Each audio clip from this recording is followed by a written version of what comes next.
Na ukikuwa mtiifu, mahali penye Mungu anataka ukue utakuwa. Bwana Yesu asifiwe. Lakini ukikosa kuwa mtiifu, ndio utakuwa na maswali. Nani ndio mkubwa? Nani anatuongoza hapa? Ushaifika mahali unasikia mtu anasema, sasa nani ndio kiongozi hapa? Tunataka kuona nani ndio kiongozi. Kwa nini anasema hivyo? Anasema hivyo kwa sababu sasa amebeba fimbo vizuri, anataka kupiga mwenye atachaguliwa kuwa kiongozi. Bwana Yesu asifiwe. Hiyo maswali iwezi kuwa ndani yako kama wewe uko na kitu, kama wewe ni mtiifu. Ukiwa mtiifu, wewe utafuata masharti, utafuata hiyo utiifu. Na ukifuata hiyo utiifu, hapo mbele Mungu atakuweka, utakuwa kenye Mungu anataka ukue. Bwana Yesu asifiwe. Lakini huwezi kuwa kenye Mungu anataka ukue kama wewe sio mtiifu. Bwana Yesu asifiwe. Si kuna wenye Mungu alikataa na kuna wenye Mungu alikubali. Bwana Yesu asifiwe. Kwa hivyo wakati wenye unakataa kuwa mtiifu, wewe unakuwa mtu mwenye ni wa kukataliwa. Na ndio naona siasa ilikuwa hapo. Ilikuwa kwa hao wanafunzi. Kwa sababu kuna wale wenye ni watiifu. Kama John alikuwa mtiifu sana. Bwana asifiwe. Alikuwa mtiifu sana. Hii maswali ilikuwa ikiulizwa na John. John hawezi uliza, yeye anajua mahala pake pa kukaa. Na wewe pia katika nyumba ya Mungu, jua mahala pako pa kukaa. Bwana Yesu asifiwe. Lakini sasa ile kiburi na kujiinua na kujiona na kusikia kana kwamba wewe ustahili kuambiwa, wewe ustahili kuambiwa, inafanyaka mpaka unakaa venye unataka. Usikubali kukaa mbele venye unataka katika presence ya Mungu. Usikubali kukaa venye unataka mbele za Mungu. Kaa venye Mungu anataka. Na ukikaa venye Mungu anataka, mimi nakwambia hakika hizi baraka za Mungu lazima utazipokea. Kama ni kazi utapata, kama ni nyumba utapata, kama ni watoto utapata, kama ni pesa utapata, lakini lazima ukuwe mtu mtiifu. Ukikosa kuwa mtu mtiifu, wewe unaweza kubariki mtoto mwenye sio mtiifu. Hauwezi kubariki mtoto mwenye sio mtiifu. Unabariki mtoto mwenye ni mtiifu. Hata sisi kama wazazi wa roho tunaangalia, tunajua. Bwana asifiwe. Ninajua wewe nikikupatia kazi fulani, hiyo kazi utaifanya. Kwa sababu ya nini? Siangalii venye unavaa, siangalii kwenye unaishi, na siangalii pesa zenye uko nazo. Naangalia moyo. Maana ninataka moyo ambayo inaweza kuaccommodate kila mtu. Bwana asifiwe. Moyo ambao unaweza kushika huyu, ushike huyu na uunganishe na uweke pamoja. Sio moyo wenye unashika huyu, unawaachilia tena unashika huyu, unawaachilia. Moyo wenye unashika watu wote. Bwana asifiwe. Bwana asifiwe. Na hiyo ni kwa sababu ya utiifu. Kwanza mimi nakuwa very keen. Hata mtu akiwa anakaa je, najua huyu mtu, acha niangalie kwanza kenye maana hazina iko ndani yako ndio muhimu. Sio kenye unafanya. Nikijua kenye kiko ndani, nitaweza kutengeneza hii nje. Na nikitengeneza nje, yenye iko ndani itasaidia wewe. Bwana Yesu asifiwe. Umefikisha wapi nani? Wakaanza kuhojiana ni nani atakayekuwa mkubwa miongoni mwao. Naye Yesu alipotambua mawazo ya mioyo yao, alitoa mtoto mdogo akamweka karibu naye. Akawaambia, yeyote atakayempokea mtoto huyu kwa jina langu, anipokea mimi. Na yeyote atakayenipokea mimi, ampokea yeye aliyenituma. Kwa kuwa aliye mdogo miongoni mwenu nyote, huyo ndiye mkubwa. Unasikia? Kwa kuwa aliye mdogo miongoni mwenu, huyo ndiye aliye mkubwa. Bwana asifiwe. Aliye mdogo, aliye mtiifu, huyo ndio mkubwa. Wewe uliye mtiifu, wewe ndio mkubwa. Kwa hivyo Yesu hakuwa akiangalia tu venye urefu. Ni kama venye Mungu alitumana katika nyumba ya Jesse. Bwana asifiwe. Akasema nataka kuanoint, nataka mfalme. Na aliposema anataka mfalme, mavijana wakubwa wakatokezea. Mungu alikuwa akitaka vijana wakubwa. Mungu alikuwa akiangalia moyo. Bwana asifiwe. Mungu alikuwa akiangalia moyo. Akaangalia, akaona pana hapa hakuna. Akauliza kuna mwingine. Kumbe kuna mwingine mwenye alikuwa amewekwa huko alikuwa anaenda kuchunga. Bwana asifiwe. Alikuwa anaenda kuchunga. Akaitwa. Hata hajakaribiwa. Kwa sababu Samueli alisema hata kabla hajafika, yaani akuja haraka, kwa sababu mafuta ilikuwa inafanya nini? Inatetemeka kwa mikono yake, kwa sababu yeye ndio the right person wa kumwagia hii mafuta. Kwa sababu Mungu anachunguza moyo. Bwana asifiwe. Unataka kutumika, unataka kufanya kazi ya Mungu, unataka kufurahia katika wokovu, kuwa mtu mtiifu. Na ukikuwa mtu mtiifu, utasikia sauti ya Mungu. Bwana asifiwe. Ukikuwa mtu mtiifu, vipawa ambazo Mungu yaani vipawa ambazo ziko ndani yetu zitachipuka. Bwana asifiwe. Zitachipuka ndani yako. Lakini kama wewe sio mtiifu, unaweza onekana ukiwa mtu mwenye anaweza kufanya kitu kubwa, lakini kwa sababu wewe sio mtiifu, hiyo kitu inakaa ni kama inafinywa na hii kiburi yenye uko nayo. Hiyo kiburi yenye uko nayo inafinywa. Sasa hiyo kitu haionekani. But mimi nikikuangalia naona mtu mkubwa wa Mungu. Bwana Yesu asifiwe. Kwa hivyo kuwa mama mtiifu na mzee mtiifu. Kanisa tuwe watu watiifu. Kanisa tuwe watu wanyenyekevu. Bwana asifiwe. Ndio ili Mungu aweze kufanya kazi katikati yetu. Mungu aweze kufanya kazi katikati ya watu wakubwa. Bwana asifiwe. Watu wakubwa anafanya kazi katikati ya watu wadogo. Na ndio posa analinganisha na watoto. Bwana asifiwe. Wadogo. Usikubali kuwa na moyo ambao umejawa na kiburi. Usikubali kuwa na moyo ambao umejawa na mambo ambayo hayastahili. Kuwa na moyo ambao umejaa Mungu. Kuwa na moyo ambayo moyo ambao uko tayari. Maana moyo ambao ni mnyenyekevu uko tayari kusikia kenye Mungu anasema.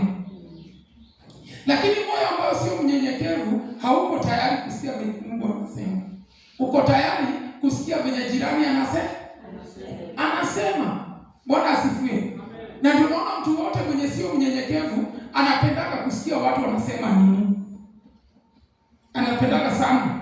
Ushaisikia mtu anasema, na wewe hiyo maneno wewe unasikia aje?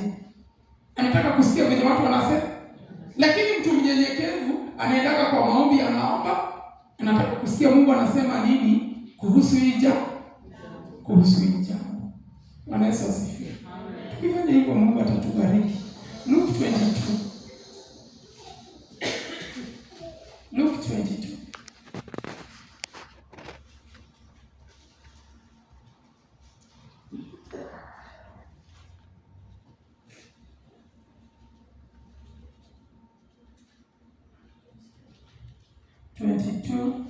Hebu soma Luke 22:24.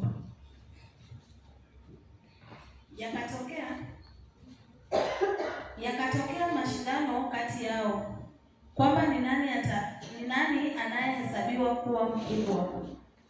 Akawaambia, wafalme wa mataifa huwatawala, na wenye mamlaka juu yao huitwa wenye fadhili. Lakini kwenyu ninyi sivyo, bali aliye mkubwa kwenu na awe kama aliye mdogo, na mwenye kuongoza kama yule atumikaye. Maana aliye mkubwa ni yupi? Yeye aketie chakulani au yule atumikaye? Siye yule aketie chakulani. Lakini mimi kati yenu ni kama atumikaye. Nanyi ndini mliodumu pamoja nami katika majaribu yangu.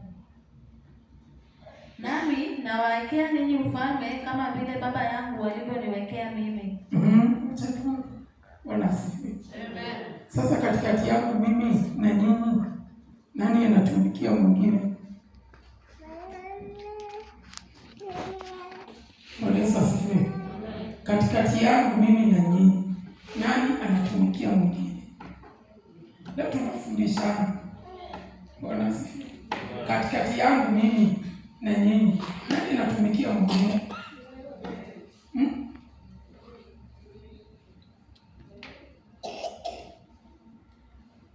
Nani anatumikia mwingine? Mimi ndio natumika. Bwana Yesu asifiwe. Kama mimi ndio ninatumika, Bwana Yesu asifiwe. Ndiposa ninakwambia ukuwe mnyenyekevu. Ndio kesho na wewe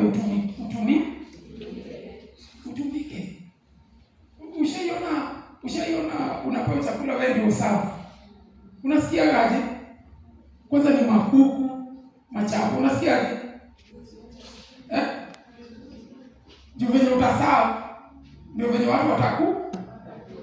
Ukisikia ukisawa hivi, hivyo ndio venye watu watakula. Bwana Yesu asifiwe. Sasa zenye unasawa, Mungu anaangalia roho yako. Sasa unaona sasa hivi venye unasikia nikifundisha hivi, Mungu anaangalia roho yangu. Na tunasikia Biblia inasema ya kwamba hukumu itaanza wapi? Kwani tumekosana dakika hii? Hukumu itaanza wapi? Kwa madhabahu. Bwana asifiwe. Kwa madhabahu. Hukumu itaanza kwa madhabahu. Kwa madhabahu, kwa sababu Mungu anaangalia roho yangu. Anaangalia roho yangu, anaona kabisa venye ninasavu. Bwana asifiwe. Anaangalia venye ninawasavu. Kwa hivyo kenye ninakuambia wewe unastahili kusikia. Bwana asifiwe. Hebu tusimame. Kujinyooshe. Bwana asifiwe. Hata kama hana pesa, huwezi sema ana pesa, kwa sababu yeye ni mtu mtii. Ako tayari, moyo wake uko tayari kusikia, moyo wake uko tayari kupokea. Tuko tukisoma wapi? Luke 22:24. Hebu soma. Unaona sasa nimeona wengine walikuwa wanahama. Yakatokea mashindano kati yao kwamba ni nani anayehesabiwa kuwa mkubwa. Akawaambia, wafalme wa mataifa huwatawala, na wenye mamlaka juu yao huitwa wenye wafadhili. Lakini kwenu ninyi sivyo, bali aliye mkubwa kwenu na awe kama. Tumika ni kenye umeambiwa ufanye, ama kenye jukumu yenye unafanya katika nyumba ya Mungu, unakuwa mahali hapo. Bwana asifiwe. Tuseme tuko na mkutano ya wamama, tunahitaji praise and worship. Kwa hivyo praise and worship wastahili kutafutwa, wanastahili wajue ya kwamba tuko na mkutano ya wamama na itakuwa tarehe fulani. Wanakuwa wako hapo, wamejiandaa mawazo, wamejipanga, wanajua tutakuwa na mkutano ya wamama na tutakuwa sisi ndio tunaimba. Bwana Yesu asifiwe. Wazee kama ni wazee wa kanisa, Bwana asifiwe. Wewe unajua vizuri kabisa unastahili kufika mapema.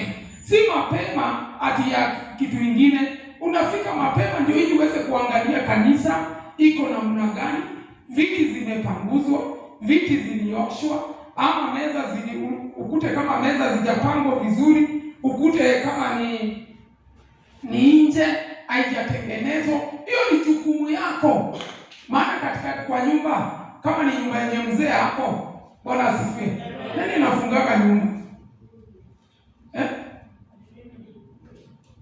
Nani anafunga nyumba? Tunaenda kulala. Nani anafunga nyumba?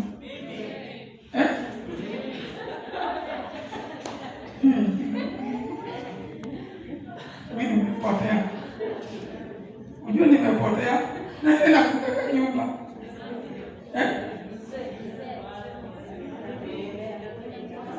Nasema aje, usiniambie kutegemea. Nani anastahili afunge hiyo nyumba? Wewe mama unafunga nyumba? Mimi naona tukienda kulala, apostle ana make sure ameangalia nyuma. Anaingia sitting room, anaangalia kama hiyo mlango imefungwa, anaenda kitchen, anaangalia mlango ya nyuma kama imefungwa, anaingia bedroom, anaangalia kama pasli amelala, alafu anarudi anaingia bed.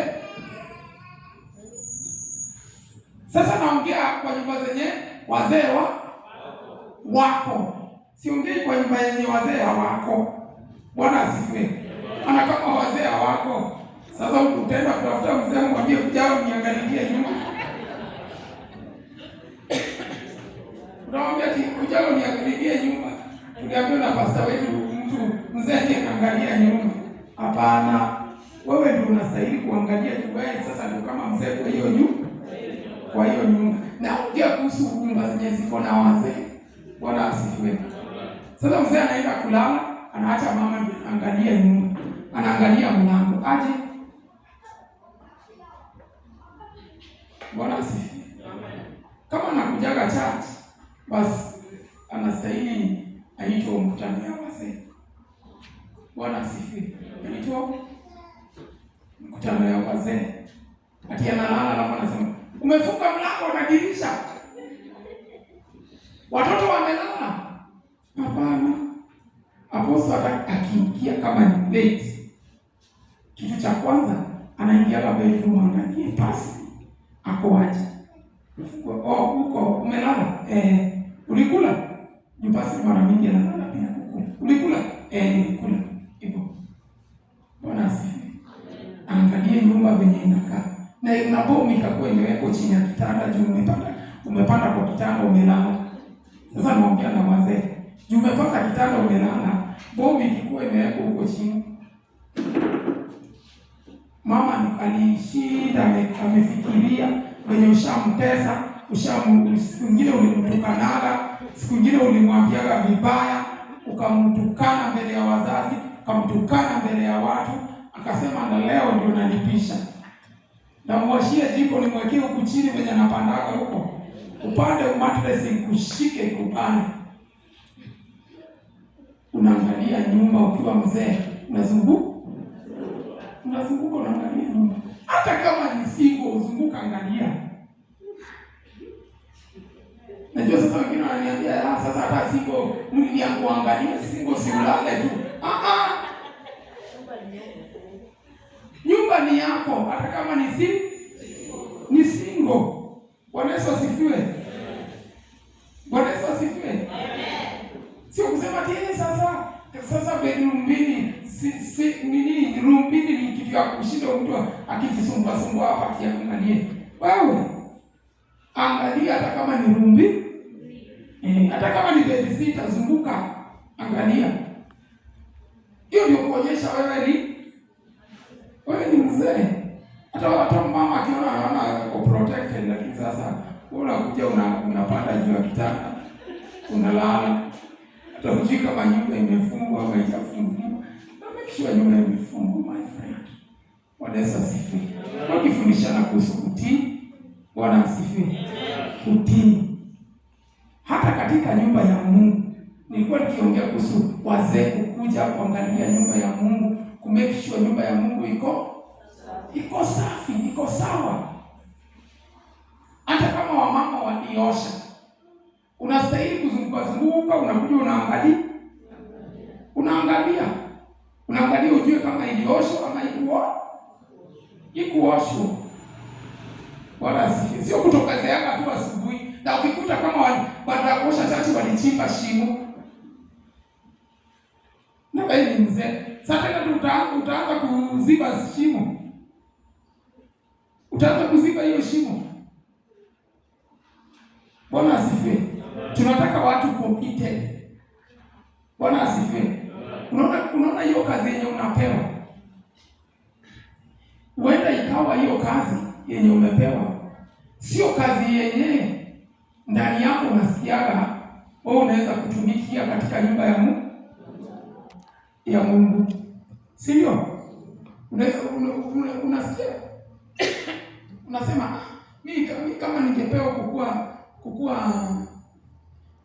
kukua bishop, juu bishop ni ya kujitakia kama ningepewa kuwa bishop, mimi ningekuwa bishop mzuri sana. Hata apostle angefurahi sana. Venye mimi bishop mzuri. Bwana Yesu asifiwe. Venye mimi ni bishop mzuri, juu bishop si ni ya kujitakia, hata mimi naweza jitakia tu. Penye unatengenezwa kutoka, Bwana asifiwe. Kwa hiyo ashari unatengenezwa ndio ufikisho kwa matamanio ya moyo wako. Kwa matamanio ya moyo wako. Yes. Bwana asifiwe. Na ndio unasikia Biblia inasema ya kwamba wengi wameitwa lakini wachache wamechaguliwa. Bwana asifiwe. Tumeitwa sisi wote kwa mountain of love. Lakini kuhusu kutumika, hatutumiki sisi wote. Kuna wale wenye sasa wanachaguliwa. Wanaambiwa wewe kuwa asha, wewe kuwa deacon, wewe kuwa deaconess, wewe kuwa mzee wa kanisa, wewe kuwa kiongozi ya wamama, wewe kuwa asha, wewe kuwa nini vile tena inakuwa? Wewe kuwa zawadi treasurer, wewe kuwa treasurer, wewe kuwa secretary. Bwana asifiwe. Hao ni watu sasa wamechaguliwa kwa wale ambao waliitwa. Bwana asifiwe. Wamechaguliwa katikati ya wale ambao wameitwa. Kwa sababu wameonekana waliitwa, katikati hapa wamekuwa faithful. Katikati hapa wamekuwa watiifu. Na kwa sababu wamekuwa watiifu, wakaondolewa hapo, wakasongezwa hapa. Kwa sababu hao wanaweza tumikia hawa. Si ati hao si wazuri, lakini hao wanaweza tumika. Na kazi ya Mungu vile vile inakuwa iko tu hivyo. Bwana asifiwe. Hata katika mwito. Bwana asifiwe. Unaweza kuwa wewe ndani yako unasikia wewe ni mwinjilisti, lakini kwanza Mungu anataka upraise. Bwana Yesu asifiwe. Anataka ufanye nini? Upraise. Na kama sio kupraise, anataka kwanza uoshe choo. Bwana asifiwe. Apostle akikuja na kuuliza tu choo ziko safi. Sema sasa apostle ananiambia choo ziko safi. Angekuwa amenipatia crusade kubwa akisenta. Mimi ningekuwa nimehubiri. Osha choo kwanza ndio tukikupeleka crusade tunaamini wengine wataokoka. Bwana asifiwe. Osha choo kwanza. Alafu tukikupeleka crusade hata tutakuwa na tashwishi. Tutajua kwamba utahubiri na utaleta hapa watu 200. Kwa sababu umekuwa mtiifu pale. Lakini huwezi kutoka pale utoke tu kwa kuitwa mbio umewekwa hapa. Hapa pa kuitwa ni pa kutengenezwa. Bwana Yesu asifiwe. Ni pa kutengenezwa. Ukishatengenezwa sasa ukionekana umekamilika huko nyuma. Bwana Yesu asifiwe. Kwa sababu moyo wake umeonekana ya kwamba yeye anaweza kutumika. Bwana Yesu asifiwe. Kwa hiyo hata wewe pia uaminifu unatoka ndani ya moyo. Na unatoka wakati wenye unaonekana unaonyesha kwamba wewe unaweza kutumika. Na kutumika sio kutumika tu ati wewe sasa wewe unatumika.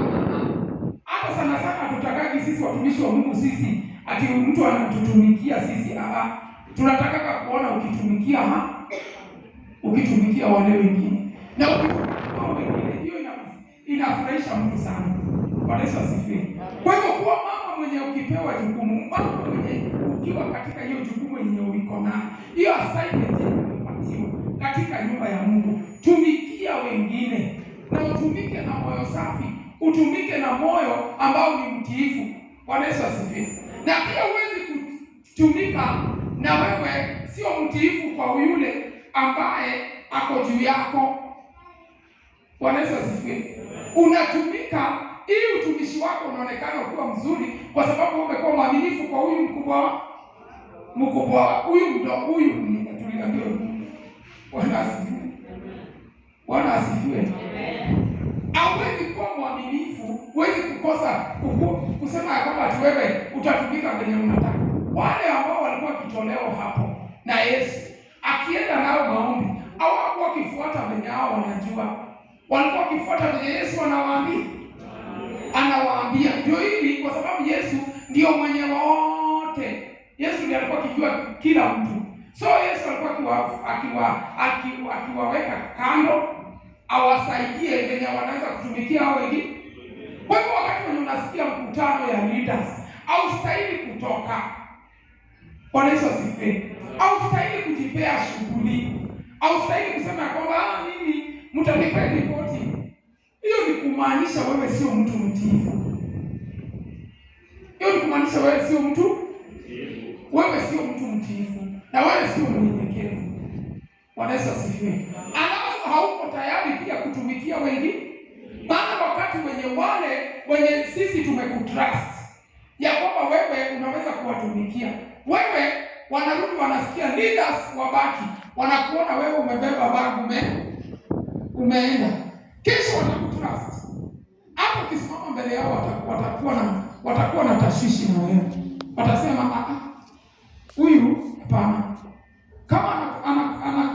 Kama hawezi kuheshimu mama na hawezi kuheshimu apostol, sisi ni nani? Si atatumonda kichwa tumalize huyu. Huyu si atakuja na panga kama Petro atukate masikio. Bwana Yesu asifiwe. Bwana asifiwe. Unless mahali penye unaenda. Bwana Yesu asifiwe. Mahali penye unaenda unatakikana kwa haraka. Lakini huwezi toka tu. Si unasema? Bwana asifiwe. Unasema mimi kuna mahali ninaenda. Naomba tafadhali. Nipe nafasi niende. Bwana asifiwe. Lakini si utoke tu. Tunaangalia tunasema kwa nini sisi mtani ameenda? Aniambia nani akienda? Hakuna.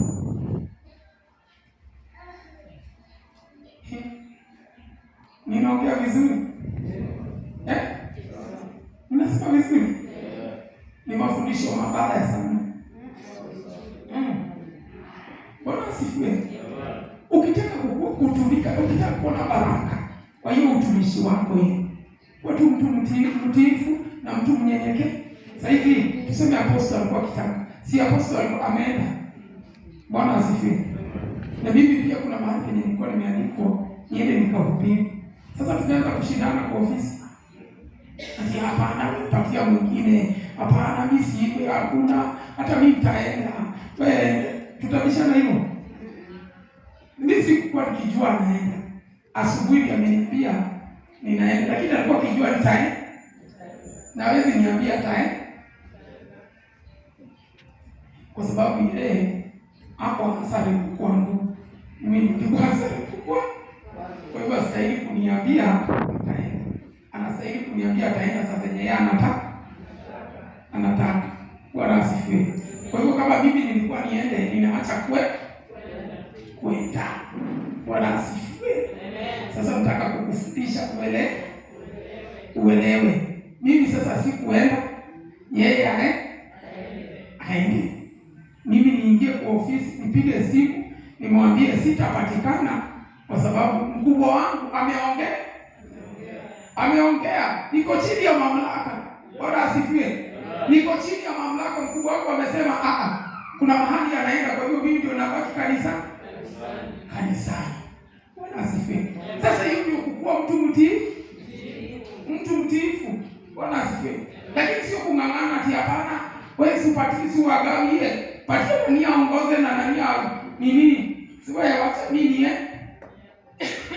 wacha mimi niende. Na unajua yeye kwenye alikuwa anaenda, mimi ningeenda tu nifikishwe hapo. Niingie na yeye aendelee na safari. Nikamwambia unajua sasa sisi bwana sinasikia ninaenda. Endelea. Hata kuambia pigia wale siku waambie kama ni wewe unaweza fanyaje? Kusema tu kweli mbele ya Mungu. To shame the devil. Unaweza kufanya nini?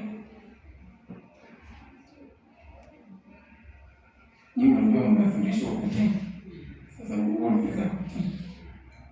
Kwa shame the devil unaweza kufanya nini? Kabisa. Ama hiyo wazo imekuja kisai. Ama unasema mimi anafinyilia mwito. Nafinyilia mwito. Finya kabisa mwito. Hii kanisa watu nafinyilia mwito. Ukionekana unachibuka hivi unagongo unawekwa chini. Ukionekana unachibuka hivi unagongo unafinyiliwa unawekwa chini. Wewe sio mtu mzuri. Bwana Yesu asifiwe. Wewe sio mtiifu. Kwa sababu Mungu alijua. Si Mungu alikuwa akijua. Hiyo yote si Mungu alikuwa akijua. Kama Mungu alikuwa anajua, angekuwa ajui. Kama ingekuwa ati Mungu hajui, Bwana asifiwe. Huyo pasta angeniambia. Na aliniambia tu vizuri. Huyu mkubwa wako sijui utaenda, lakini Mungu saidi. Bwana asifiwe. Kuwa mama mtiifu. Tunataka kuwe mountain of love. Leaders watiifu. Leaders wanyenyekevu. Tukiambiwa tubaki tunabaki. Kama kuna mahali uende na si ati unaenda kufua nguo. Bwana asifiwe. Kama kuna mahali ulikuwa uende kama hospitali, hata unaweza kusema ya kwamba niombeeni Yesu sasa ndio ni wewe na Mungu. Niombeeni huyo mtu hapo, lakini mimi nitakaa wapi? Nitakaa. Bwana asifiwe. Ndio tusikue leaders ama tusikue kanisa ama viongozi wenye hata mgeni akiingia anataka kuongea na viongozi anaambiwa hata wengine watatu. Swali itakuwa ndani yake, kwa nini kanisa haina authority? Iko na authority, lakini watu wa kuheshimu hiyo authority ndio hawako. Bwana Yesu asifiwe. Nataka tukue watu wa kuheshimu authority. Na kuheshimu authority utaheshimu kama wewe moyo wako ni moyo ambao ni mnyenyekevu. Bwana asifiwe. Tukisema tuko na mchango pia kwa familia, wakati wenye inasemekana kwa familia ya kwamba tunakutana nyumbani, unakuwa na wasiwasi, unataka kufika nyumbani haraka. Bwana asifiwe. Na kwa nini kwa mambo ya Mungu ikisemekana tuko na jambo yenye tunataka kufanya, hatuifanyi kwa pamoja? Lazima kuna mwingine mwenye atasema mimi siko hapo. Mimi nimeenda, niko na shughuli. Au stahili kukuwa na shughuli. Hii nyumba ni yetu. Bwana asifiwe. Na kama ni nyumba yetu, tunastahili kufanya kitu kwa umoja. Bwana asifiwe. Hatustahili kufanya mwingine anafanya hivi, mwingine anafanya hivi. Tunastahili kufanya. Wacheni niwaambie, unaona umoja hata kama una pesa. Bwana asifiwe. Hata kama una pesa, kwa sababu mioyo zenu ni kitu kimoja, Mungu anaamurishaga tu pesa. Anaamurisha tu pesa kwa mifuko. Bwana asifiwe. Unakuta unatembea hivi, unakuta Mungu amekubariki. Lakini mahali penye hakuna umoja kuna na kukiwa na matengano hakuna baraka. Bwana asifiwe. Wacha chochote chenye tunafanya, nataka kuanzia sasa tukue watu watiifu. Si ati tujakuwa watu watiifu. Najua sasa kuna mtu anajiuliza, kwa nini kanisa watu wamekuwa si watiifu? Ni watiifu. Lakini Roho wa Mungu anatusaidia tuendelee tuzidishe zaidi. Pengine kutii kwetu hatujatii zaidi. Sasa anatuambia kwamba tuendelee kukua zaidi. Bwana Yesu asifiwe. Tuendelee kuwa zaidi wa mama watii. Tukisema tunakutana ushirika, kuja ushirika. Tukisema tunakuja mkutano ya wamama, unakuja mkutano ya wamama. Sema hiyo siku ni siku ya mkutano ya kanisa yetu ya wamama. Kwa sababu ni mkutano ya kanisa yetu, ni kanisa yetu. Kama sometimes nikiandika wamama, mkutano ya wamama, nasikia mtu anakuambia kai, chachi yetu tuko na mkutano. Lakini wewe ukialikwa, si unaweza enda mbio. Unaweza sema chachi yetu tuko nayo, lakini hata hii yenu ni mkutano, acha Haustahili kufanya hivyo. Bwana asifiwe. Haustahili kufanya hivyo. Maana sasa zenye unafanya hivyo unaonyesha kwamba wewe uko na spirit ya kutokutii. Na hiyo kutokutii, rejection utakufuata. Unajua hata kama nitanyamaza juu ya venye umefanya, ninyamaze tu na nisikuulize. Unajua Mungu ataniulizia. Si ndio? Kwa sababu Mungu anasema watumishi wake niende anapigana. Bwana asifiwe. Mimi naweza kukunyamazia, lakini Mungu atakunyamazia. Mungu atakufuata. Kwa sababu huwezi kufanya mtumishi wake hivi. Mtumishi wake si wa kujipigania, lakini Mungu anakupigania. Anampigania. Bwana asifiwe. Kwa hivyo wakati tufanye hiyo jambo na tulifanye kutoka ndani ya mioyo zetu, kwa sababu hii nyumba ni yetu, unless si yenu. Na nani mwenye hii nyumba si yako? Kwa hii nyumba si yenu. Kama sio kama ni yetu sisi sote, tukifanya jambo moja. Sasa hiyo tu ninaenda hivi, ninaenda. Unaona mpaka nimeshuka. Bwana asifiwe. Tunafanya kwa moja. Mbele zetu tuko na maproject nyingi sana. Si tuko na mambo mengi sana. Na hayo mambo yote ni zetu. Bwana asifiwe. Hayo mambo yote ni yetu. Na kwa sababu hayo mambo yote ni yetu, lazima Mungu atusaidie tufanye venye Mungu anataka. Lakini saa zenye tunaonekana ni kama kwamba tunafifia kabisa, tunatia mtumishi wa Mungu moyo. Atumtii moyo, si ndio? Atumtii moyo. Hata madhe akitana home ama mzazi akitana nyumbani, alafu wawili wamekuja, mmoja hapo kuja, unasikia unaweza sikia aje? Especially kama sasa mimi na Mrs. Olivia, sisi ni wazee. Ukitana home Mrs. Olivia, alafu wawili wakuje, wawili wasikuje, utasikia aje? Unasikia vibaya. Unasikia ni kama hao wawili ni kama wamepanga wako kinyume. Bwana Yesu asifiwe.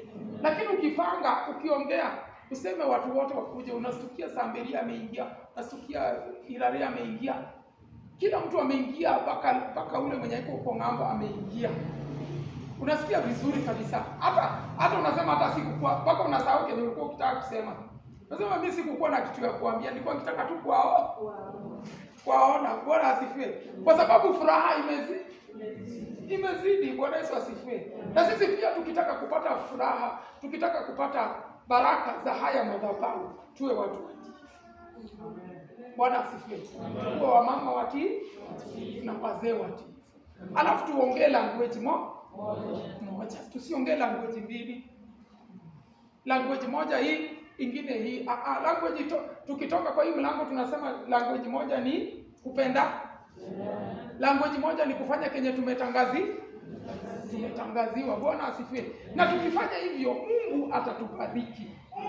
Bwana asifiwe. Mungu atatubariki. Baraka ambazo zinaning'inia, Mungu atamake sure ameziachilia. Na akiziachilia lazima tutasikia pamoja na watoto wetu.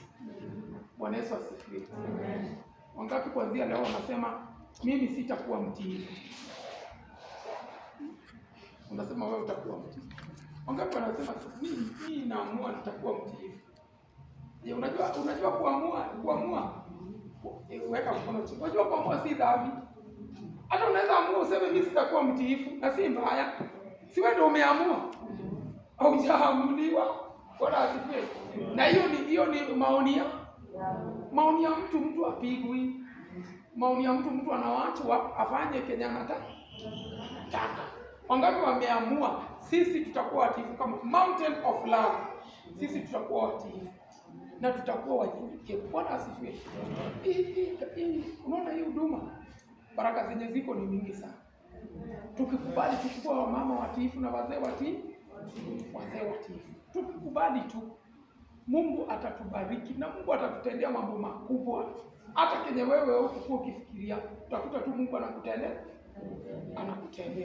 Bwana Yesu asifiwe. Amen. Sasa tuko na mchango. Si ndio?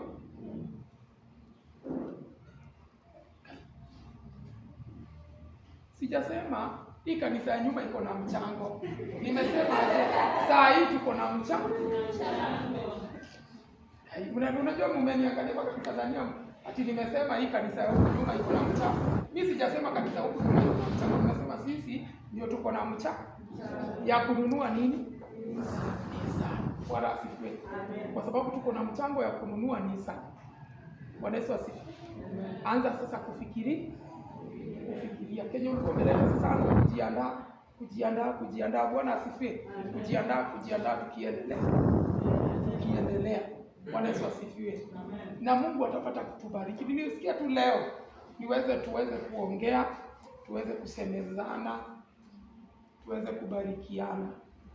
Bwana asifiwe.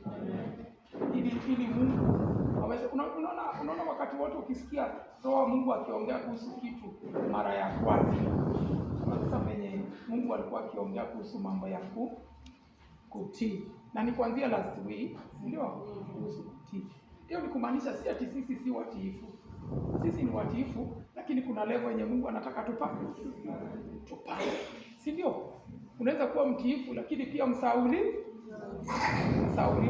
Unasahau. Unatii leo, kesho unakosa kutii. Sasa Mungu anatukumbusha kila wakati. Ya tukue wamama watiifu na wazee watiifu. Na vijana na wasichana watiifu. Ndio ili Mungu aweze kutubariki. Na wakati wote ukisikia Mungu anaongea kuhusu jambo, ni kumaanisha kuna baraka zenye anaandaa mahali. Anataka kutubariki. Lakini akiangalia anaona bado kuna mianya. Hizo mianya situzizidi. Bwana Yesu asifiwe. Hizo mianya tuzizidi.